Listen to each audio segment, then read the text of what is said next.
Bonjour et bienvenue dans cette nouvelle vidéo. Si tu veux récompenser notre travail, n'oublie pas de t'abonner, n'oublie pas de mettre un petit pouce. N'hésite pas à publier des commentaires et va voir dans la description pour récupérer plein de cadeaux sympas. Bonjour et bienvenue pour cette nouvelle vidéo d'une nouvelle série pour une nouvelle formation. Euh, alors voilà, vous le savez, je suis magnétiseur, je fais du Reiki, mais je fais d'autres choses aussi. Alors, ça veut pas dire que je suis génial et que j'ai des pouvoirs cosmiques phénoménaux. On est bien d'accord, je ne tiens pas dans une petite lampe non plus. Cela dit, il est difficile à comprendre parfois certaines personnes qui se bornent à une pratique parce que quand on a ça dans les mains, on a vraiment envie de savoir ce qu'on peut faire et jusqu'où ça peut aller. Donc on a bien évidemment envie de, enfin moi en tout cas pour ma part, depuis quelques années, j'ai vraiment envie de tout tester, ce que je fais. Euh, et là, je vais vous parler pendule, je vais vous parler plus exactement radiesthésie, et je vais vous parler de divination, on va parler de tout ça.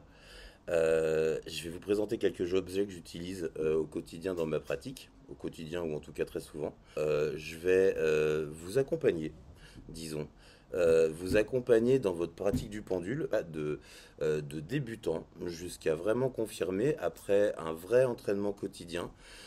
J'ai un plan de faire entre 30 et 60 vidéos si j'ai le courage, une par jour pendant 2 mois, si j'ai moins le courage, une tous les 2 jours pendant 2 mois, de l'utilisation du pendule pour répondre à une question, en passant par l'utilisation du pendule soit pour faire des soins à distance, soit pour tester un travail. Disons, je fais une vérification énergétique au pendule avant, j'aime bien parce que c'est un objet qui répond bien, d'accord. Alors, je vais vous présenter quelques petits objets, parce que déjà, choisir son pendule, c'est déjà une phase très importante. Allez, c'est parti pour une petite présentation d'objets. Voilà ce qu'on va pouvoir trouver. Alors des pendules, moi j'en ai plusieurs.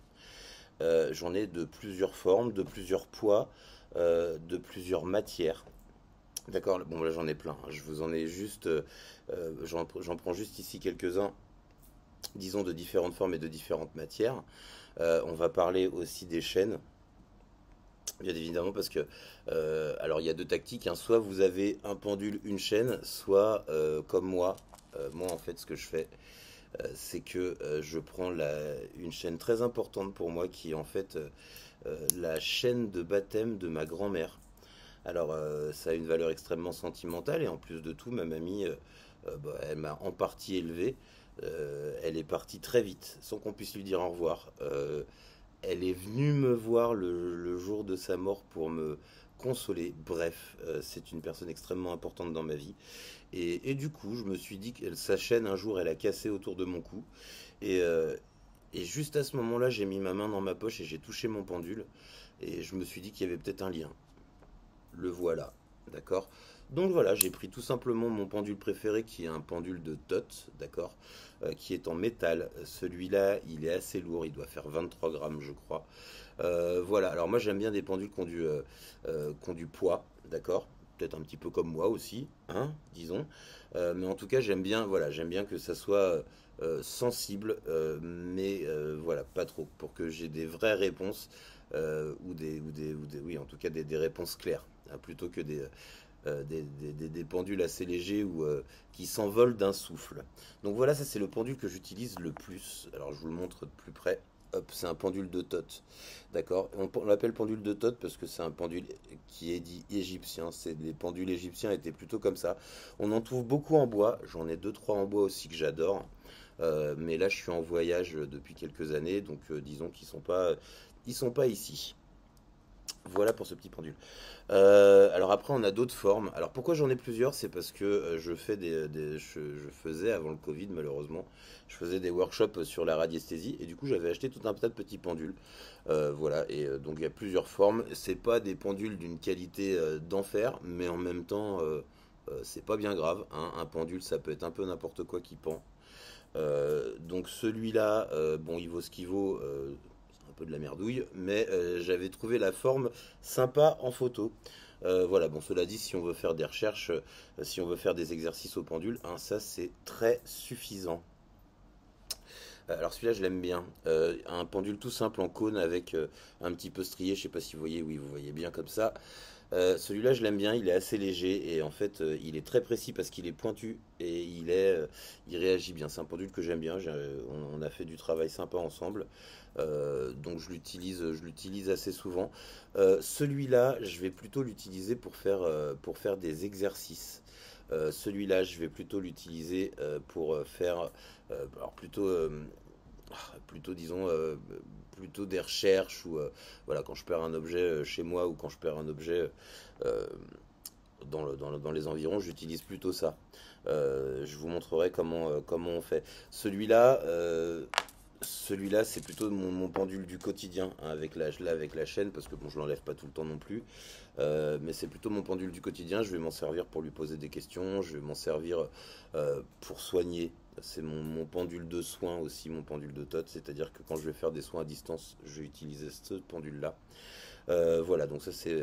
Les autres, je les utilise pour différentes raisons. Celui-là, j'aime bien faire des exercices avec les cartes. Je sais pas pourquoi, mais celui-là, il est connoté jeu. Alors, j'ai beaucoup pratiqué euh, la détection de cartes, puisque je suis un joueur de poker. J'étais un joueur de poker, je joue encore un petit peu, mais plus trop. Et du coup, je me suis beaucoup baladé sur les tables asiatiques avec mon pendule. Donc, ça faisait beaucoup rire les gens. Je m'en servais pour mettre sur mes cartes de temps en temps. Et quand j'avais une décision à prendre ou quand je devais deviner les cartes de mon adversaire, bien souvent je posais des petites questions au pendule et ça faisait rire tout le monde. Mais du coup, j'ai quelques histoires sympas.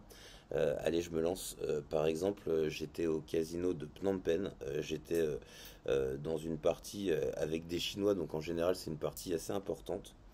Et et il y a un coup, d'accord, un coup où j'ouvre une très grosse main et j'ai un 7, c'est-à-dire j'ai un 3, un brelan. J'ai deux cartes dans mes mains et une carte sur le board, ce qui est très fort. Et je suis sûr de payer. Et quand même, par acquis de conscience, je dis à mon pendule, bah là je paye. Et là, mon pendule, il me dit non. Et du coup, je suis interloqué parce que je vois bien que le coup, il faut que je paye. Mais je leur pose la question et il me dit non. Alors je suis pas content parce que à ce moment-là, quand je suis sûr de mon coup et que mon pendule il me dit non, il faut revenir sur la réflexion. Et au bout d'un moment, je me dépité, je me dis putain, bon ok, il me l'a dit deux fois, bon bah vas-y, je le suis. Je, po- je ne paye pas, je retourne mes cartes, je dis que j'avais un brelan. L'autre, il avait un brelan aussi, mais plus petit que moi, d'accord? Et sur la dernière carte, eh ben, il lui arrive un carré, quoi. Et du coup, je perds pas tout mon tapis et je fais une super soirée ce soir-là grâce à ce petit pendule-là, d'accord? Bon, il me ment des fois, hein, mais des fois, quand on est connecté, quand je l'écoute, voilà, voilà, il m'a aidé par exemple dans cette situation-là. Donc, si on cherche une utilisation pour les joueurs de poker, par exemple, servir d'un pendule, des fois ça peut aider, pas tout le temps, c'est pas une recette miracle. Euh, alors, j'ai le même en doré. Celui-là, c'est quand je sors en soirée. Parce que bien évidemment, quand je sors en soirée, je mets des paillettes, vous savez, je me maquille un peu, et donc je mets mon pendule doré. Non, bien évidemment, c'est pas vrai. Ce pendule-là, je m'en sers de temps en temps. J'aime bien jouer aux cartes avec celui-là aussi. Je vais vous montrer comment on joue aux cartes en pendule. Voilà. Bon, alors celui-là, c'est un quartz rose. D'accord. Je m'en sers pas beaucoup, très honnêtement. Je me sers pas trop de pendule en pierre. Pourquoi? Parce que j'ai commencé avec des pendules en pierre et que moi, ce que j'aime, c'est le métal. Ce que j'aime, c'est le bois, surtout. Donc voilà pour mes pendules que j'ai à disposition en ce moment dans la situation où je suis en Thaïlande. Ensuite, je vais utiliser aussi souvent, parce qu'on me le demande chez les Thaïlandais, ils savent que je sais faire ça, et autant les techniques énergétiques, bon les Thaïs ils sont un peu réticents, autant ça ils utilisent aussi, et comme celui qui fait ça ici, il est assez vieux, souvent les Thaïs m'appellent, et je vais leur détecter leur flotte. Voilà, baguette de sourcier, est-ce que vous savez utiliser ça? Je sais pas, bien évidemment je ferai... euh, Je ferai des petites vidéos hein, sur la sourcellerie, parce qu'on appelle ça de la sourcellerie. Et donc, je m'en sers pour plusieurs choses. Je m'en sers pour poser des questions. Je m'en sers pour détecter de l'eau. Je m'en sers même des fois pour communiquer avec les morts. D'accord? Il y a plusieurs euh, applications, il y a plusieurs usages aux baguettes de sourcier. Alors il faut savoir que les baguettes de sourcier, dans leur utilisation européenne, elles sont avant, c'est-à-dire qu'on a d'abord utilisé beaucoup les baguettes de sorcier. Je crois qu'elles arrivent en 1500 et des brouettes, hein, donc c'est pas récent. Genre 1555 ou quelque chose comme ça. Alors le pendule, on en retrouve des traces bien avant aussi, hein, mais disons que leur utilisation en Europe, voilà, et d'abord les baguettes de sourcier qui étaient au départ en bois, hein, ou alors en laiton, mais surtout en bois, ou en branche de noyer. Exactement. Et maintenant, enfin, à partir de 1000, 1700 et des brouettes, on commence à utiliser le pendule et petit à petit, on va complètement remplacer les baguettes de sourcier par le pendule qui est devenu super à la mode jusqu'à son explosion complète. C'est dans les symboles de Tintin parce que tout le monde se rappelle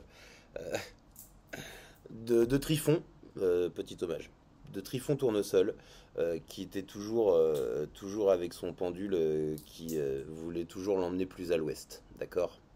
Donc gros âge d'or du pendule à partir de ce moment-là. Et puis disons les pratiques un peu New Age l'ont remis complètement au goût du jour. Voilà.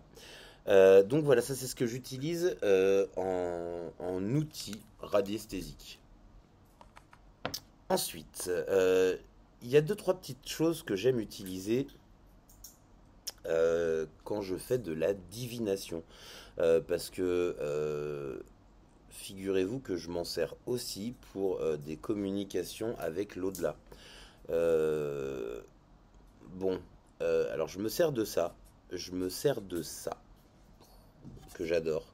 D'accord. Donc là, vous voyez qu'il y a un yes, un no. Alors je le place. En fait, normalement, je suis placé là. D'accord. Pour les besoins du tournage, je me suis placé ici. Mais il y a le no, il y a le yes, il y a les lettres de l'alphabet et il y a les chiffres. D'accord. Donc ce qui permet quand même voilà, de poser les questions qu'on veut et d'avoir des réponses plutôt claires, hein. Ça prend du temps, d'accord? C'est pas genre, mais tout doucement, lettre par lettre. Vous allez voir, on fera des vidéos, hein.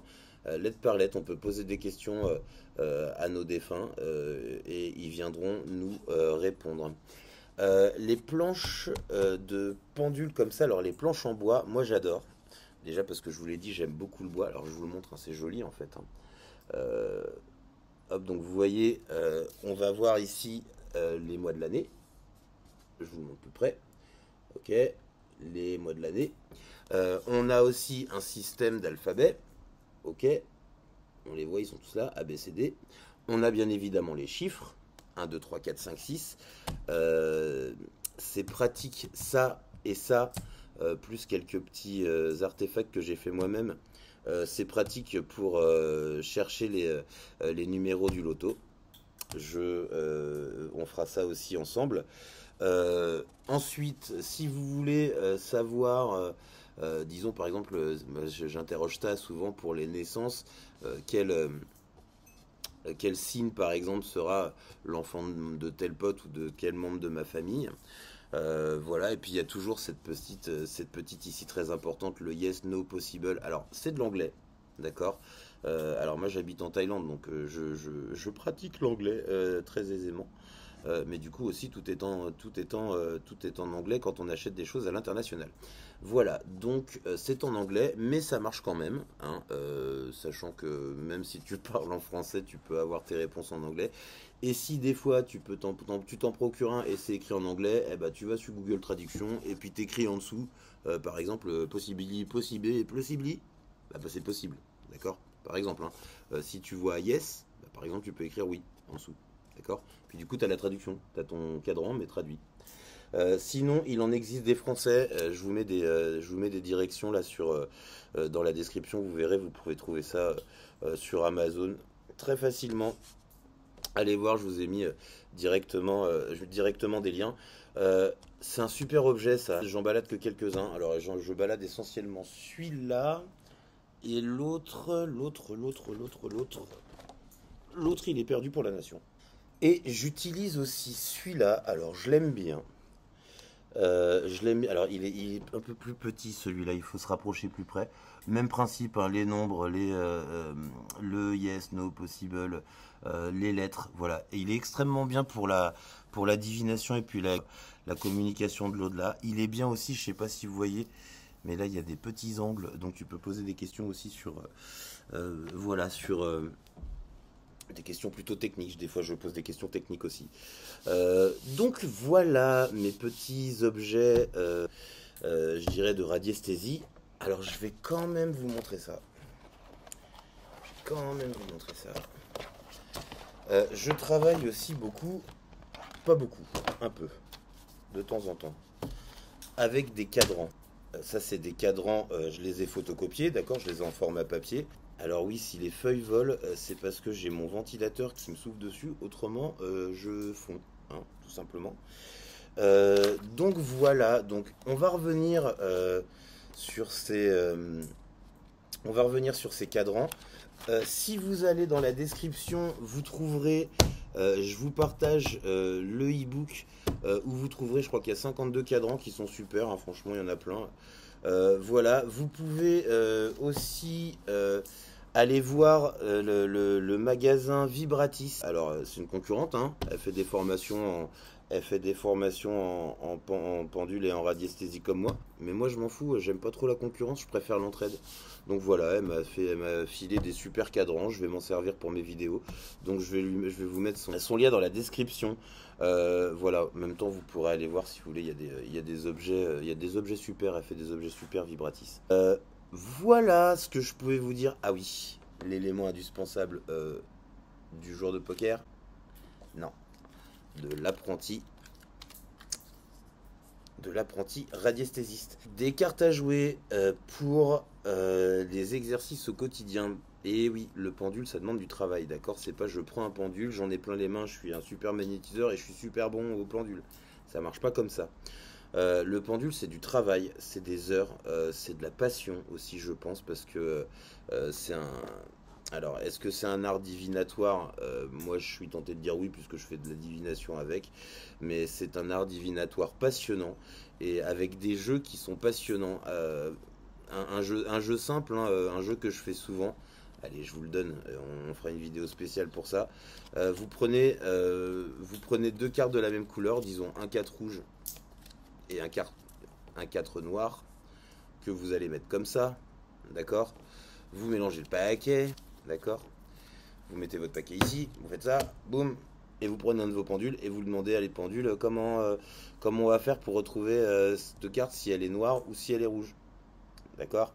Alors, vous allez me dire, oui, il y a une chance sur deux. Bah oui, c'est pour ça qu'il faut faire un petit papier, d'accord? Prenez un petit papier et puis vous faites vos stats, d'accord? Et vous voyez votre progression. Au départ, vous allez peut-être dans la moyenne entre 4 et 6 sur 10. Mais à partir du moment où vous allez arriver à 7 fois sur 10, 8 fois sur 10, c'est déjà des très très très bons résultats, d'accord? Et pour gagner ce 1 sur 10 ou ce 2 sur 10, c'est beaucoup de travail au quotidien. Donc voilà, c'est ce dont je vais parler un petit peu dans cette série de vidéos. Vous pourrez y trouver votre e-book de 52 cadrans. Vous pourrez y trouver des liens sympas sur de super petits pendules à tous les prix, hein. Je vais vous mettre les endroits où moi je commande mes pendules. Le pendule, il faut qu'il vous plaise. Eh bien voilà pour cette petite vidéo. Donc c'était juste une petite vidéo d'introduction, hein, où je vous montre tous mes jouets et on va voir petit à petit comment s'en servir. Voilà, j'espère que vous avez apprécié cette nouvelle vidéo. Et je vous dis à bientôt. Si tu veux récompenser notre travail, n'oublie pas de t'abonner, n'oublie pas de mettre un petit pouce. Et à très bientôt pour de nouvelles vidéos.